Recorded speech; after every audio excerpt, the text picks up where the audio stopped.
Nifty के chart reading की बात कर लेते हैं।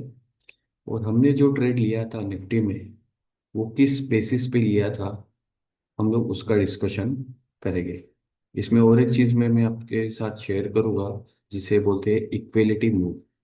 जब मार्केट में एक मूव आता है, उसके बाद सेम मूव सेकेंड फेज में आता है, तो वो अगर आपने कैप्चर कर दिया तो आपको टारगेट डिसाइड करने में हेल्प हो जाती है।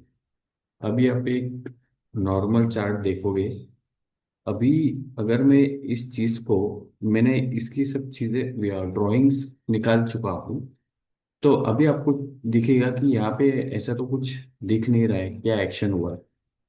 लेकिन जैसे जैसे मैं धीरे धीरे अनफोल्ड करूंगा मेरा वो चार्ट का ड्राइंग, तब आपको समझ में आएगा कि क्यों यहाँ पे शॉर्ट ट्रेड लिया गया था और गैप डाउन भी हुआ कल निफ्टी में। ठीक है, तो स्टार्ट करता हूँ मैं। आप ध्यान से देखिए कैसे पैटर्न आपको अनफोल्ड होते हुए दिखेगा इस चार्ट में।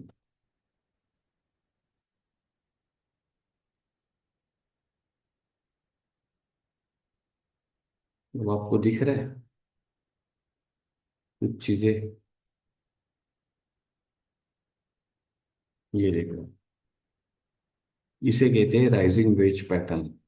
जैसे ही ये पैटर्न बनता है तो यहाँ पे बाय नहीं करना होता है, यहाँ पे शॉर्ट करना होता है। और हम लोगों ने इसी कैंडल पे शॉर्ट किया था 6 मई को। आप यहाँ पे निफ्टी का ट्रेड देख सकते हो।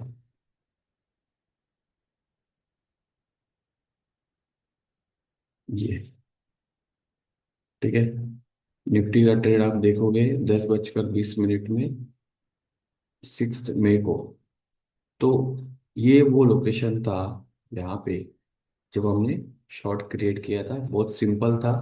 ये रेंज ब्रेकडाउन हुई थी, प्लस ये पैटर्न का भी यहाँ पे ब्रेकडाउन दिख रहा था क्लियर कट।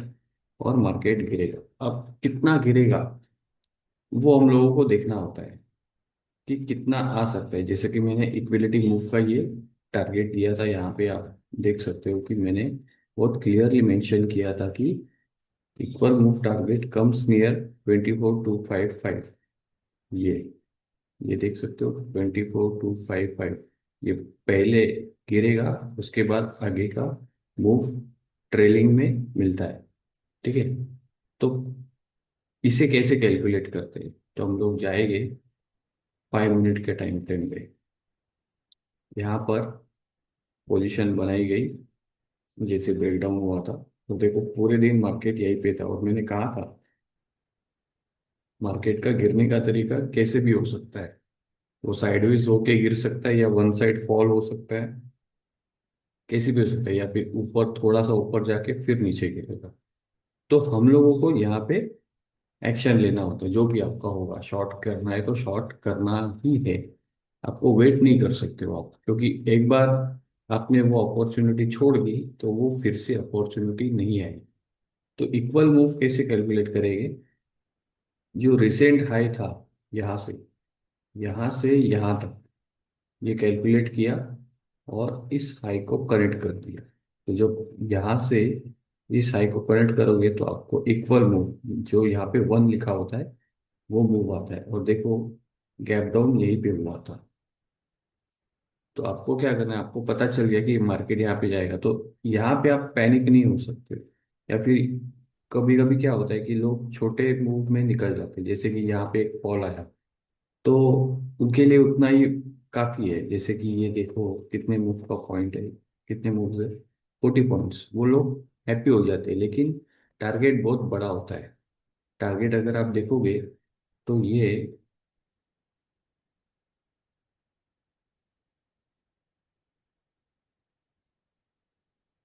50 पॉइंट, 150 पॉइंट्स का ट्रेड था। ये देखो इक्वल मूव कैसे कैलकुलेट करना है। ये जो मूव यहाँ तक आई, वो यहाँ से यहाँ पे कनेक्ट करोगे तो ये लेवल आता है, देख रहे हो आप।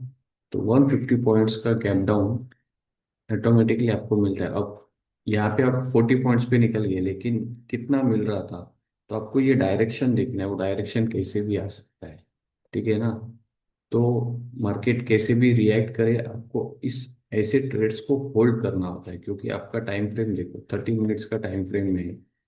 आपको पैटर्न भी बोल रहा है कि नीचे जाएगा, प्लस ये यहाँ पे सपोर्ट ब्रेक हो चुका है, हायर टाइम फ्रेम पे ब्रेकडाउन है, प्लस आपके पास ये एनालिसिस है कि ये ऐसे तरीके से ऐसे जाएगा, तो आपको होल्ड ही करना होता है। ठीक है ना, क्योंकि ऐसे ट्रेड्स बार बार नहीं आते। ठीक है। Thank you.